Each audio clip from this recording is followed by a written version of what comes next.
'Cause I was thinking about this yesterday. I was actually talking to the infamous Mixed Spreadsheet, and we were discussing crypto. And I forgot the guy's name now already.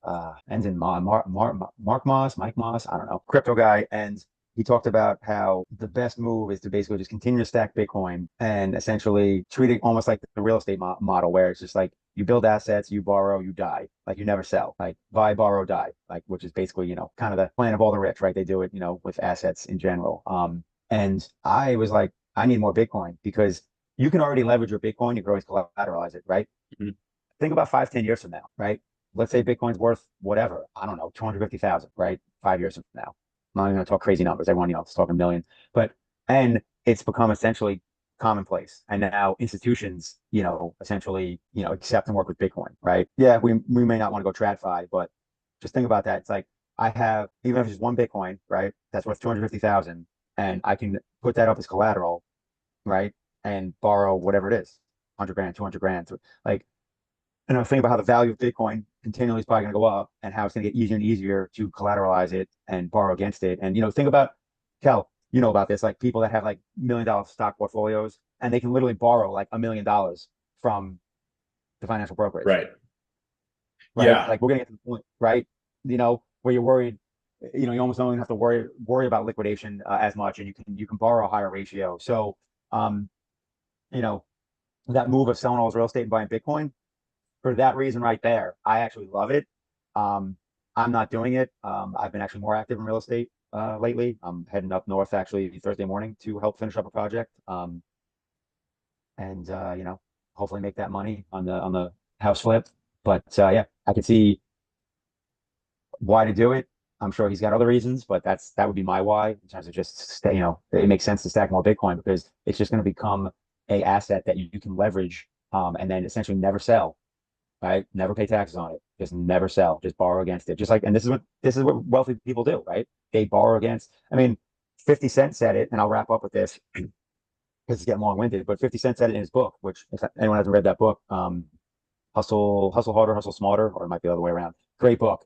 And he basically said, he's like, if I give you $1 million and I said, hey, you can keep $1 million if you double this million in 1 month, how would you do it? Would you put it all on black? Would you, try and start a business? Would you, what would you do? And then he was just like, the answer is you take that $1 million, you go to the bank, you deposit that $1 million, and then tell them, hey, I'd like to take a loan for $1 million. Right. And then essentially you give 50 million back, and then you still have the million to work with, Right. right? And yeah, I guess in theory it's a loan, but like that's the leverage. Like when you get to a million plus, that's when you really just it's the money's cheaper and it's easier to get. I mean, I know multiple people that have, $1 million plus stock portfolios that they borrow against, and the interest rate is much lower than if you're doing any other kind of loan. So Yeah. I think that's what we'll be able to do with Bitcoin. Yeah, I mean, I think that day is already here. I mean, I've been doing this for like 6 years or something now with MakerDAO, which is like the OG borrowing platform. That being said, I mean, I have a cautionary tale that I haven't talked about publicly, but I chatted with Eric about it over DMs once. I had one of my biggest vaults get liquidated on that last Bitcoin dip, um, and that definitely hurt. I was like, I had like 10 Bitcoin in that vault, and I think the end cost of it was about 120K that was lost. Because when you get liquidated, you essentially pay a liquidation fee. You don't just lose everything. So the my point with that is that you can and you have been able to do that for a long time, collateralize your Bitcoin and borrow against it. But the key difference, I think, between like, let's say Bitcoin and real estate is that you're with the real estate portfolio that you would borrow against, you're not mark to market, 24/7, 365. I think that's the critical risk and kind of the downside of collateralizing your Bitcoin.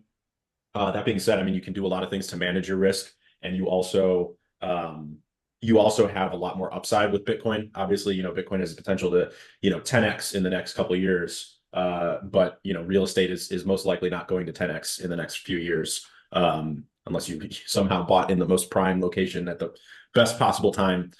So odds are, Bitcoin is going to outperform the real estate. But that being said, you do have a lot more risk in terms of being mark to market 24/7, 365. And I think stocks are somewhere in the middle, I would say. If you collateralize a stock portfolio, you are going to be mark to market more frequently, but you're still not mark to market 24/7, 365. And you're also not, in most circumstances, your portfolio in the stock market is probably not going to just dip 20, 30% in a single hour. But that will happen with Bitcoin pretty frequently. I think the stat is like in a bull market, we see like 5 or 6, 20% pullbacks or something. So the risks are definitely higher, but you can do that. And there are a lot of benefits to the strategy. So you can borrow against your Bitcoin, and then you, like Mitch said, you don't pay taxes on it, because when you take out a loan against the Bitcoin, then you spend the loan money. That's not, income. That's not capital gains. You're literally taking a loan. And then, just speaking from my personal experience, you can also write off the interest rate. So, for example, MakerDAO is charging like 14% interest right now, which is insane. But let's just say you've got a $100,000 loan through MakerDAO. So you take out the 100K, you spend it on whatever you spend it on. So you're not taxed on the 100K. And then you also get to write off 14,000 a month, or not a month, a year on your taxes, because that is interest, obligations on the loan. So that's a tax write-off in addition to not paying taxes on the 100K. So it is really tax advantaged, and that's why rich people do it and have been doing it in real estate and stocks for decades. It's just a really smart strategy, I think. But like I said, you got to really manage your risk when it comes to the Bitcoin loans. I've written a lot of blog posts over the past couple of years talking about those loans, the MakerDAO loans, and the strategy has worked incredibly well for me. So obviously, I have that big loss on the recent